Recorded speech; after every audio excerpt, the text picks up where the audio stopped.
नमस्कार, मैं हूं दीपक भंडारी और आप देख रहे हैं D4U न्यूज।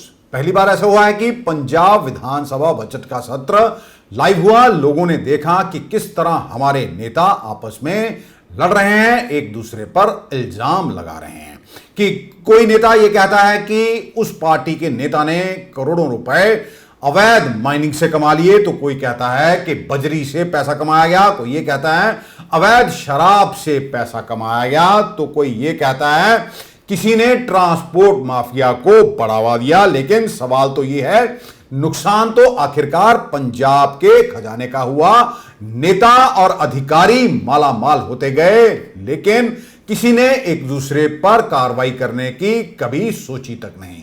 अब सवाल यह है कि क्या मौजूदा सरकार, आम आदमी पार्टी सरकार, जिसको जनता ने इस बार पूर्ण बहुमत दिया, क्या उसके नेता उन भ्रष्ट नेताओं पर कार्रवाई करेंगे, उन भ्रष्ट नेताओं या उन अधिकारियों के साथ उस पैसे को वसूल किया जाएगा जो उन्होंने जनता का खाया है, या फिर पंजाब के खजाने को जो उन्होंने नुकसान किया है। अधिकारियों ने भी बहती गंगा में हाथ धोया, यह भी किसी से छिपा नहीं है। अपराधियों को बढ़ावा मिल रहा है, लॉ एंड ऑर्डर की स्थिति भी खराब है।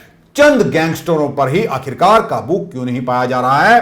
अगर हम बात करें, आज ही एक हिंदी अखबार के पत्रकार की ओर से लिखा गया है, तमाम जो सट्टेबाजी होती है उसको संरक्षण जो है पुलिस की ओर से मिल रहा है।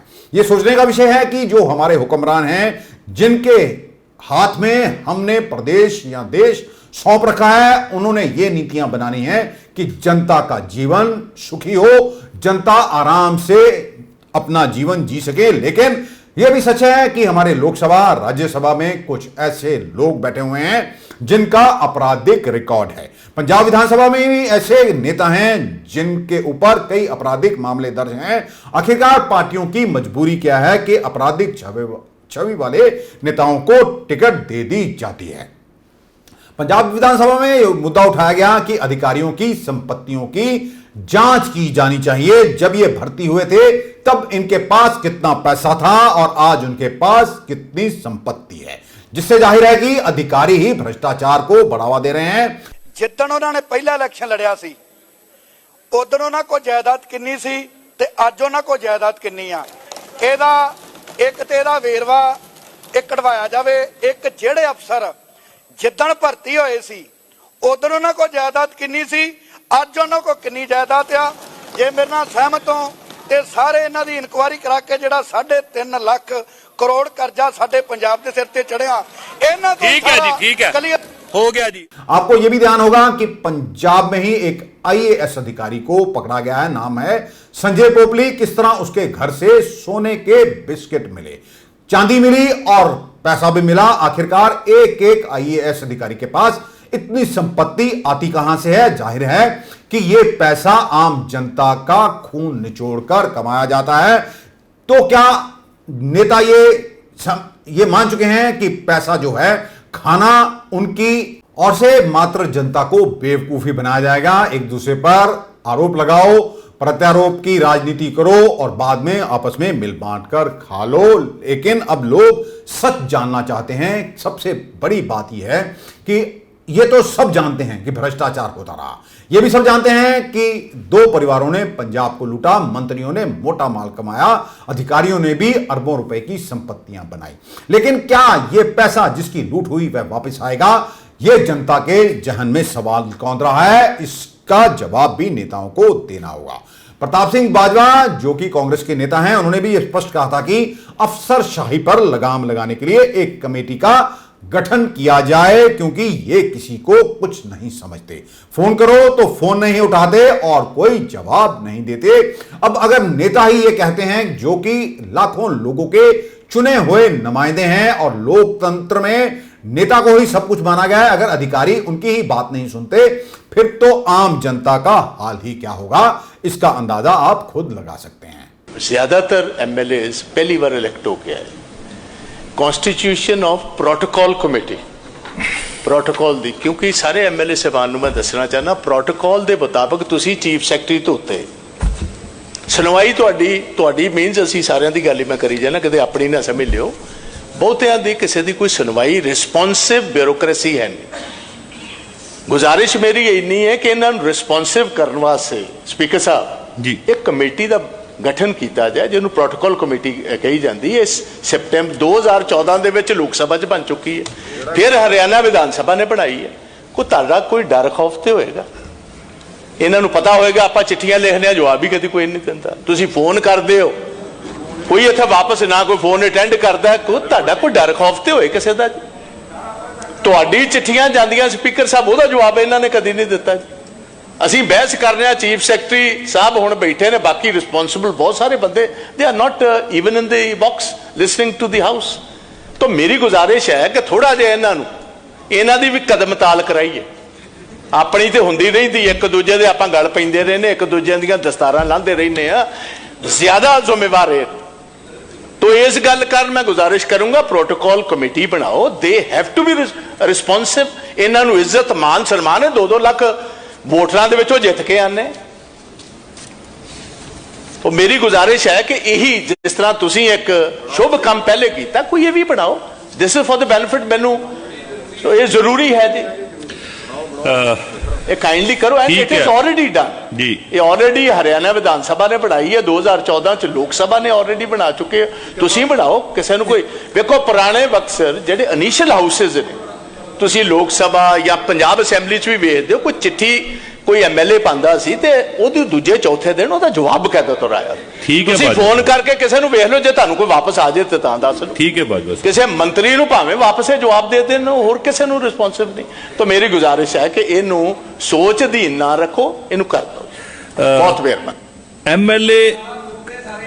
एमएलए कोई मतलब मैं मंत्री जी मंत्री जी बोलना चाਹੁੰਦੇ जिन्नी बाजवा साहब प्रॉब्लम कहण दे ना, इन्नी है नहीं। जे इदा आप कमेटियां बनाउण लगे, मुड़ के DCSSP नूं आखे लग के कमेटियां बनावांगे, फिर थल्ले आखणगे जो ब्लाक नूं दूजिआं नूं आखे लगण लई कमेटियां बनाईए। अपनी पोलीटिकल विल सही काम कवांगे सर ते जरूर आउणगे। नहीं ਜਿਹੜੀ ਜਿਹੜੀ ਵਿਅਕਤੀਗਤ ਕਿਤੇ ਤੁਹਾਨੂੰ ਜਵਾਬਦੇਹੀ ਨਹੀਂ ਹੋਈ, ਜਿਹੜੀ ਸਰ ਕਿਤੇ ਵਿਅਕਤੀਗਤ ਜਵਾਬਦੇਹੀ ਨਹੀਂ ਹੋਈ ਸਰ, ਜਿਹੜੀ ਇੱਕ ਮਿੰਟ ਜੀ ਸਪੀਕਰ ਸਾਹਿਬ ਇੱਕ ਮਿੰਟ ਖੜੋ ਲਓ, ਇੱਕ ਮਿੰਟ ਮੇਰੀ ਬਾਜਵਾ ਸਾਹਿਬ ਨੂੰ ਬੇਨਤੀ ਆ ਕਿ ਜੇ ਤੁਹਾਡੀ ਜੇ ਤੁਹਾਡੀ ਕਿਤੇ ਨਹੀਂ ਹੋਈ ਕਿ ਅਫਸਰ ਨੇ ਨਹੀਂ ਸੁਣੀ, ਤੁਸੀਂ ਲਿਖ ਕੇ ਭੇਜੋ, ਅਸੀਂ ਉਹਦਾ ਪਤਾ ਕਰ ਲੈਂਦੇ ਕਿਉਂ ਨਹੀਂ ਸੁਣੀ ਤੁਹਾਡੀ। नहीं कोई नहीं सारा हो ठीक है जी, कोई गल नहीं। तुसी हाउस की बहुत ही चिंता ना करो, तुसी अपनी चिंता करो। जे तुहाडा नहीं हुंदा ते आपां कहांगे उन्हां नूं, कोई चक्कर नहीं इहदी गल। इदां नहीं है कि ब्यूरोक्रेसी मान साहब दी गल नहीं मानदी जां मान साहब दे नाल सर इदां दी गल नहीं। होर गल च नहीं बाजवा साहब नहीं, बाजवा साहब they are responsive to the elected representative। Haryana government ने बनाई है यार। हाँ जी, हरियाणा गवर्नमेंट ने बनाई है। हाँ वो असी कदों क्या बदलो किसी नूं, तानू सवाल ही समझ नहीं आ सकिया। अमन जी असी अमन जी कुछ कहना चाहते थे? अमन जी मैं कर लेना नहीं हो रही माड़ी गल दे के एमएलए साहब ने जान पाया वो लिख के दे। सोशल मीडिया पर एक वीडियो वायरल हो रही है जो आपको विचलित कर सकती है कि किस तरह एक कुत्ता छोटे बच्चे को नोच रहा है। वीडियो कहां की है ये तो फिलहाल साफ नहीं हो पाया, लेकिन साफ दिख रहा है कि बच्चा गली में खेल रहा है, एक कुत्ता आता है और बच्चे को अपने जबड़े में जकड़ लेता है। हालांकि वहां पर मौजूद महिला कुत्ते से बच्चे को छुड़ाने का प्रयास करती है, लेकिन वह सफल नहीं हो पाती है। इतने में एक आदमी अपनी गाड़ी से एक पत्थरी निकालता है और बच्चे को छुड़ाने के लिए कुत्ते को मारने लगता है, लेकिन कुत्ता बच्चे को छोड़ने को तैयार नहीं। आखिरकार बच्चे की मौत हो जाती है। ऐसी कई घटनाएं हो चुकी हैं कि कुत्तों ने छोटे बच्चों को नोच लिया। आखिरकार हमारी सरकार, हमारा समाज कर क्या रहा है और इन घटनाओं पर आगे रोक कैसे लगाई जाएगी, यह भी सबसे बड़ा सवाल है। यह भी सच है कि आवारा पशुओं के कारण आए दिन सड़क दुर्घटनाएं होती हैं और कई लोग मारे जाते हैं। इसके लिए जिम्मेदार कौन है? हमारे नेता, हमारे अधिकारी, या फिर जनता खुद इसकी जिम्मेदार है? यह भी सबसे बड़ा सवाल है। उत्तराखंड में सेना के जवान और पुलिस आपस में भिड़ गए। एक पर देश की सुरक्षा की जिम्मेदारी है तो दूसरे पर लोगों की सुरक्षा की जिम्मेदारी है, लेकिन सुरक्षा करने वाले ये दोनों ही आपस में भिड़ गए। उत्तराखंड के देहरादून के पास आर्मी और पुलिस में उस समय तकरार हुआ जब आर्मी की गाड़ी एक पुलिस वाले से टकरा गई। इसी को लेकर सेना के जवान और पुलिस वाले आपस में भिड़ गए। बात हाथापाई तक जा पहुंची। लोगों को पुलिस का रवैया पसंद नहीं आया, इसलिए जनता ने सेना के पक्ष में नारेबाजी करनी शुरू कर दी और जनता ने ही आर्मी के ट्रक को वहां से निकलने में मदद की। गाड़ी आ रही थी इधर से और ये पीछे से साहब भी आ रहे थे, ये पुलिस वाले। इनकी गाड़ी साइड से टच हुई है, एक्सीडेंट हो भी जाता है। इनको पुलिस वालों को मानना चाहिए, इनको छोड़ना चाहिए। आर्मी वाले लेट हो रहे हैं, बहुत देर से लेट हो रहे हैं आर्मी वाले, ठीक है। पब्लिक भी आर्मी के साथ है। आज बहुत देर से पुलिस वालों को समझा रही है जाने तो जानो, ये लोग नहीं मान रहे, गाड़ी के सामने आ रहे हैं। हल्की सी गाड़ी टच हुई तो उन लोग की, आर्मी की और पुलिस की। मैं कोर्ट से आ रहा था रिमांड लेके, जैसे मैं यहाँ आया तो आर्मी की गाड़ी ने मेरे को जो है पीछे से टक्कर मारी और मेरी गाड़ी का टायर भी फट गया और साइड में भी लग गई। तो मैंने जैसे उनको रोका तो उनके द्वारा जो है बदतमीजी की गई, धक्का मुक्की की गई और गाड़ी जो है रोकी नहीं, ज़बरदस्ती जो है गाड़ी लेके चले गए और हमें धक्के देके जो है किनारे कर दिया। अच्छा, इस दौरान पब्लिक भी इकट्ठी हुई है? पब्लिक के भी कुछ शरारती लड़के थे, एक दो लड़के हैं, इनके द्वारा भी बदतमीजी की गई। सर, इनके खिलाफ क्या कार्रवाई करेंगे? मुकदमा लिखा जाएगा इनके खिलाफ। श्री अकाल तख्त साहब का स्थापना दिवस शनिवार को गोल्डन टेम्पल में मनाया गया। इस अवसर पर श्री अकाल तख्त साहब को फूलों से सजाया गया था। इस दौरान श्री अकाल तख्त साहब के जथेदार ज्ञानी हरप्रीत सिंह ने सिख समुदाय को गुरुओं के दिखाए मार्ग पर चलने का संदेश भी दिया। ਅੱਜ ਸ੍ਰੀ ਅਕਾਲ ਤਖਤ ਸਾਹਿਬ ਜੀ ਦਾ ਸਥਾਪਨਾ ਦਿਵਸ ਹੈ। ਮੈਂ ਸਮੁੱਚੇ ਗੁਰੂ ਰੂਪ ਖਾਲਸਾ ਸਾਧ ਸੰਗਤ ਜੀ ਨੂੰ ਇਸ ਮਹਾਨ ਪਾਵਨ ਪਵਿੱਤਰ ਦਿਵਸ ਦੀਆਂ ਬਹੁਤ-ਬਹੁਤ ਵਧਾਈਆਂ ਦਿੰਦਾ। ਸ੍ਰੀ ਅਕਾਲ ਤਖਤ ਸਾਹਿਬ ਕੋਈ ਇਮਾਰਤ ਨਹੀਂ ਹੈ, ਸਗੋਂ ਇਹ ਸਿੱਖ ਸਿਧਾਂਤ ਹੈ, ਸਿੱਖ ਸੰਕਲਪ ਹੈ ਔਰ ਬੜਾ ਉੱਚਾ ਤੇ ਸੁੱਚਾ ਸੰਕਲਪ ਹੈ। ਅੱਜ ਹਰ ਸਿੱਖ ਨੂੰ ਇਸ ਸੰਕਲਪ ਨੂੰ ਜਾਣਨ ਦੀ ਜਿਹੜੀ ਹੈ ਉਹ ਲੋੜ ਹੈ, ਕਿਉਂਕਿ ਜਿੰਨਾ ਚਿਰ ਅਸੀਂ ਸਿੱਖ ਸੰਕਲਪ ਨੂੰ ਨਹੀਂ ਸਮਝਦੇ, ਸਿੱਖ ਸਿਧਾਂਤਾਂ ਨੂੰ ਨਹੀਂ ਸਮਝਦੇ, ਸਿੱਖ ਪਰੰਪਰਾਵਾਂ ਨੂੰ ਨਹੀਂ ਜਾਣਦੇ, ਸਿੱਖ ਮਰਿਆਦਾਵਾਂ ਨੂੰ ਨਹੀਂ ਸਮਝਦੇ, ਅਸੀਂ ਸਿੱਖ ਧਰਮ ਨੂੰ ਜਿਹੜਾ ਹੈ ਉਹ ਬਿਲਕੁਲ ਵੀ ਨਹੀਂ ਸਮਝ ਸਕਾਂਗੇ। ਇਸ ਕਰਕੇ ਖਾਸ ਤੌਰ ਤੇ ਨੌਜਵਾਨੀ ਪੀੜ੍ਹੀ ਜਿਹੜੀ ਸਾਡੀ ਹੈ, ਮੈਂ ਉਸ ਨੂੰ ਇਹ ਜ਼ਰੂਰ ਕਹਾਂਗਾ ਕਿ ਸ੍ਰੀ ਅਕਾਲ ਤਖਤ ਸਾਹਿਬ ਬਾਰੇ ਜ਼ਰੂਰ ਪੜ੍ਹੋ। ਬਹੁਤ ਸਾਰੀਆਂ ਪੁਸਤਕਾਂ ਸ੍ਰੀ ਅਕਾਲ ਤਖਤ ਸਾਹਿਬ 'ਤੇ ਲਿਖੀਆਂ ਗਈਆਂ ਨੇ, ਉਹਨਾਂ ਨੂੰ ਪੜ੍ਹੋ, ਉਹਨਾਂ ਨੂੰ ਸਮਝੋ, ਫਿਰ ਇਸ ਮਹਾਨ ਸੰਕਲਪ ਦੀ ਜਿਹੜੀ ਹੈ ਉਹ ਸਮਝ ਲੱਗੇਗੀ।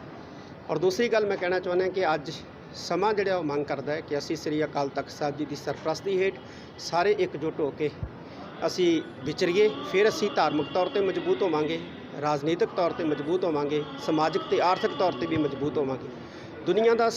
ਦੁਨੀਆ ਭਰ ਦੇ ਵਿੱਚ ਵਸਦਾ ਸਿੱਖ ਭਾਈਚਾਰਾ ਸ੍ਰੀ ਅਕਾਲ ਤਖਤ ਸਾਹਿਬ ਦੇ ਸਮਰਪਿਤ ਹੋ ਕੇ ਸ੍ਰੀ ਅਕਾਲ ਤਖਤ ਸਾਹਿਬ ਨੂੰ ਇੱਕ ਨਿਸ਼ਾਨ ਦੇ ਥੱਲੇ ਅਸੀਂ ਸਾਰੇ ਇਕੱਠੇ ਹੋ ਕੇ ਜਦੋਂ ਚੱਲਾਂਗੇ ਤੇ ਮੰਜ਼ਲਾਂ ਜਿਹੜੀਆਂ ਉਹ ਤੈਅ ਹੋਣਗੀਆਂ। ਵਾਹਿਗੁਰੂ ਜੀ ਕਾ ਖਾਲਸਾ, ਵਾਹਿਗੁਰੂ जी। पंजाब के पूर्व मुख्यमंत्री कैप्टन अमरिंदर सिंह एनडीए की ओर से उपराष्ट्रपति के उम्मीदवार हो सकते हैं।